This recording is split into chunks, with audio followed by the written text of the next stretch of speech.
हे लाडली जी, हे किशोरी जी, हे वृषभानुप्रिया, हे ब्रह्मांडेश्वरी, रासेश्वरी, श्री राजेश्वरी, महारानी श्री राधा रानी, आपको हृदय से नमन।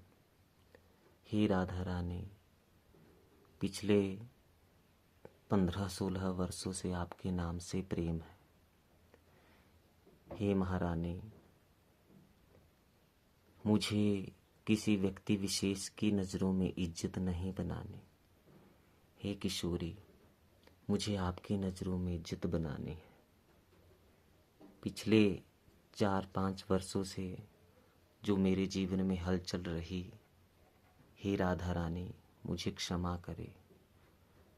हे राधा रानी, हे श्यामा प्यारी, मैं किसी भी मंदिर में गया, चाहे वो भगवान शिव का मंदिर हो, सिया राम का मंदिर हो, हनुमान जी का मंदिर हो, मैंने आपकी प्रेममयी भक्ति को ही हमेशा मांगा है। हे राधा रानी, मुझे अपनी प्रेममयी भक्ति प्रदान करें। हे किशोरी, मुझे अपनी प्रेममयी भक्ति प्रदान करें। हे मेरे प्यारे श्री जी,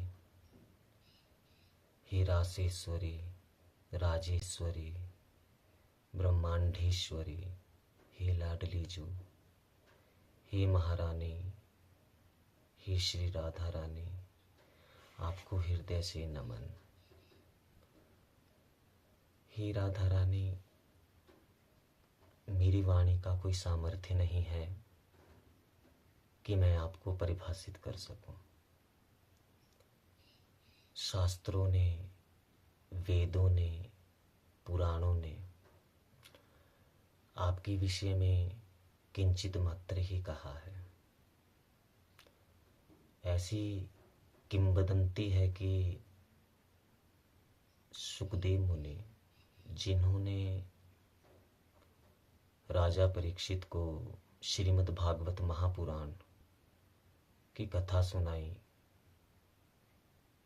अगर उनके मुख पर श्री राधा नाम आ जाता तो उनकी समाधि लग जाती,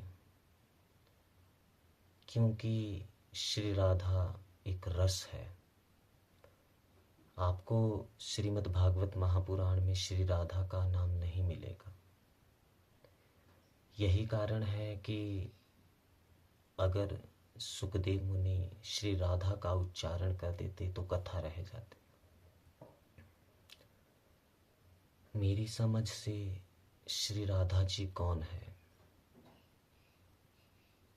श्री राधा एक परम आनंद की स्थिति है, सच्चिदानंद की स्थिति राधा है। भगवान शिव भगवान राम का नाम जप करते हैं और भगवान राम भगवान शिव का नाम जप करते हैं। आप सभी जानते हैं कि श्री राम भगवान विष्णु का अवतार है, तो भगवान शिव को राम राम राम ये कहने से जो परम आनंद मिलता है वह श्री राधा है।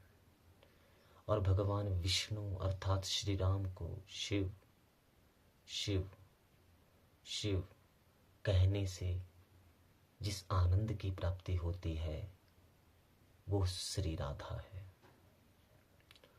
सूक्ष्म अर्थ में श्री राधा परम आनंद है। आप लौकिक में भी देखते होंगे कि आपके समक्ष, आपके सामने अगर कोई व्यक्ति कोई स्वादिष्ट वस्तु का सेवन कर रहा है तो कई बार आपके मुंह में, आपके मुख पर पानी आ जाता है। लेकिन यदि कोई व्यक्ति आपके सामने कोई स्वादिष्ट वस्तु खा रहा है तो आप उसके स्वाद का अनुभव नहीं कर सकते जब तक आप उस स्वादिष्ट वस्तु को स्वयं नहीं खाएंगे, तब तक आप उसके स्वाद का अनुभव नहीं कर सकते। वही परम आनंद की स्थिति है। जो संत, जो साधु महात्मा इस परम आनंद की स्थिति में है, वो उस परम आनंद का वर्णन संसार के सामने नहीं कर सकते। वो जो परम आनंद की स्थिति है वही श्री राधा है। किसी लौकिक स्वादिष्ट वस्तु के खाने से जब हमें इतनी प्रसन्नता मिलती है, तो सोचो जब हम उस परम आनंद की स्थिति में चले जाएंगे तो शायद उससे आगे कुछ नहीं है। श्री राधा जी को परिभाषित करना एक कठिन कार्य है, क्योंकि जो राधा रूपी रस में खो गया है वही श्री राधा जी के विषय में थोड़ा बता सकता है, लेकिन अपने आनंद का वर्णन वो नहीं कर सकता। हे महारानी, हे श्री राधा रानी, हे बरसाने वाली, हे वृषभानु प्रिया, कृष्ण प्रिया, आपको हृदय से नमन, आपको दिल से नमन, आपको मन से नमन। राधे राधे, राधे राधे, राधे राधे। जय श्री राधे।